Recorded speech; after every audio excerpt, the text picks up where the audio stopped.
ce soir, et ces territoires forts en diversité, Port-Saint-Louis-du-Rhône, j'ai l'habitude de le dire, est un trait d'union entre deux territoires, entre le golfe de Fos et le Pays d'Arles.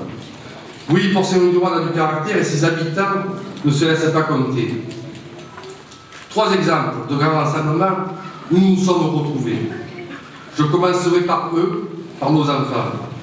L'école que nous voulons pour nos enfants, c'est le fil conducteur qui nous a animés, élus, enseignants, parents d'élèves, fonctionnaires, responsables associatifs et bien d'autres. Oui, quelle école nous voulons pour eux, pour leur construire un avenir. Lors des différentes rencontres organisées par la ville, ce sont plus de 400 personnes qui ont participé aux échanges. Il en ressort un fort mécontentement que je partage pleinement. La réforme proposée aujourd'hui par le gouvernement n'est pas adaptée. Certes, nous le reconnaissons, il y a les 60 000 emplois nouveaux, c'est important de le souligner. Mais la réorganisation du temps d'éducation ne peut se résoudre, à nos yeux, à un choix entre l'école le mercredi ou le samedi. C'est la raison pour laquelle, comme le demande d'ailleurs le syndicat des enseignants, avec le maire de Fos et de Port-de-Bouc, nous avons décidé de ne pas répondre à l'inspecteur d'académie et de demander au ministre de suspendre la réforme, de lancer une véritable concertation afin d'éviter que sur le territoire national, l'éducation pour les enfants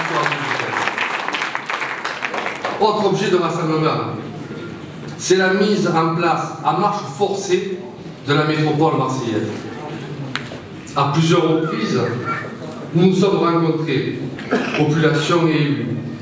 Nous nous sommes allés manifester à Marseille, à Paris. Nous avons pétitionné pour exprimer notre refus que Port-Saint-Louis-du-Rhône, comme les 118 autres communes, ne deviennent des quartiers de Marseille. Nous sommes 109 maires, et ceux qui m'entourent avec moi, sur 119 que compte le département de Bouches-du-Rhône, à dire non à cette intégration forcée. Et si une partie de la loi est votée, monsieur le député, je sais que vous êtes battu contre cette loi. Les modalités, madame la sénatrice également, excusez-moi, vous avez oublié. Les modalités ne sont pas clairement définies.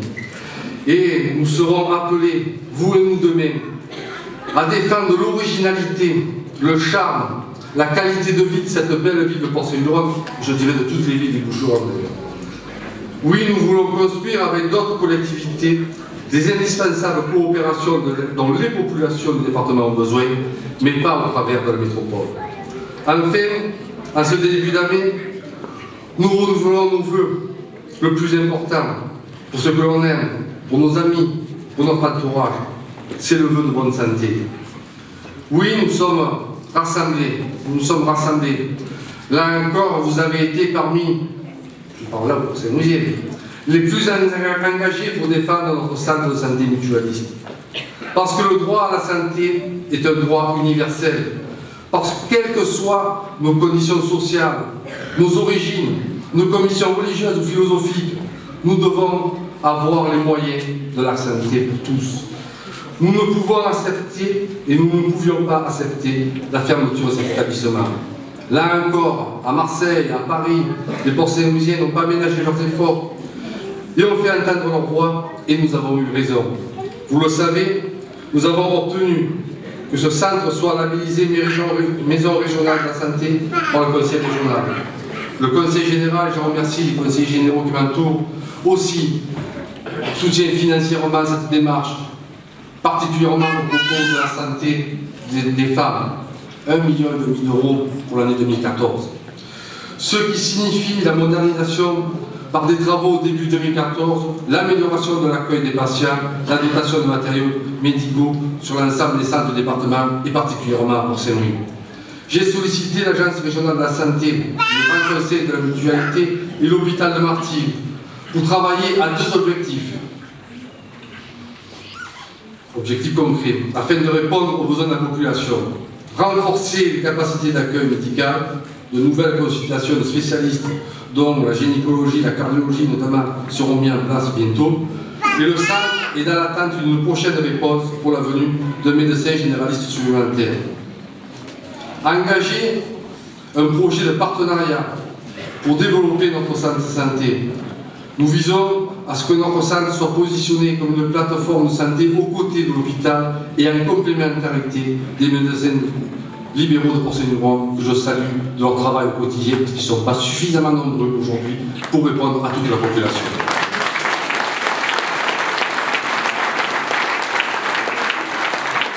Et permettez-moi de saluer d'ailleurs l'installation, il y a quelques mois, d'un nouveau médecin à Porcé-Nuron, dans tous les cas.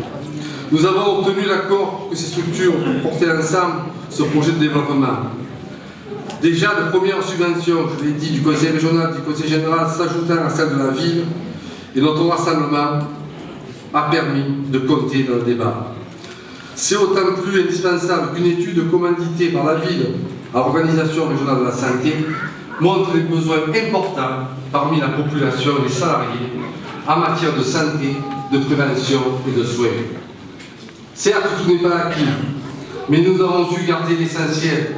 Et je sais que vous serez encore présents demain si nécessaire. Port-Saint-Louis ne sera pas un désert médical et vous pouvez compter sur ma détermination. Ce sont à ces exemples, cette force et ces capacités de rassemblement, de solidarité, de culture du commun, de sa diversité, ce sont toutes ces valeurs qui font de Porcé-Nuron une ville si particulière. Sur le fronton de cette salle, dans laquelle vous venez rentrer, salle d'Orcépagnon, nous avons écrit Porcé-Louis, terre de résistance. Je dirais aujourd'hui comme cela sonne bien. Oui, nous avons collectivement une grande responsabilité, celle d'ouvrir le chemin d'un espoir nouveau, de donner un sens à nos colères, à nos refus d'injustice. Pour terminer, et avant de découvrir, parce que ce sont les enfants qui vont vous faire découvrir différents tableaux qui sont autour de nous, l'exposition, je voudrais lire un passage. Là, si j'ai pas gérer, mais c'est pas grave. Jeannette, excusez-moi.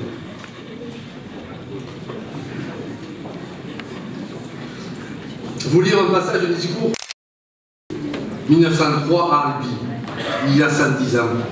Et il garde aujourd'hui toute son actualité, c'est le discours à la jeunesse de Jean Jaurès. Le courage, disait Jaurès, c'est de chercher la vérité et de la dire. Ce n'est pas de subir la loi du mensonge triomphant qui passe. Ce n'est pas de faire écho de notre âme, de notre bouche, de nos mains, aux applaudissements imbéciles et aux huées fanatiques. Fin de citation, et je pense qu'aujourd'hui, elle est pleine de bon sens. En vous souhaitant à toutes et à tous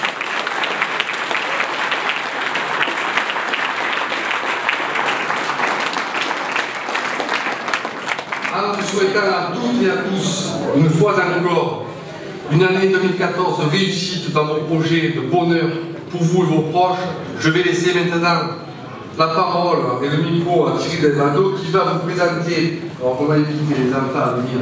On va juste. Non, on reste là.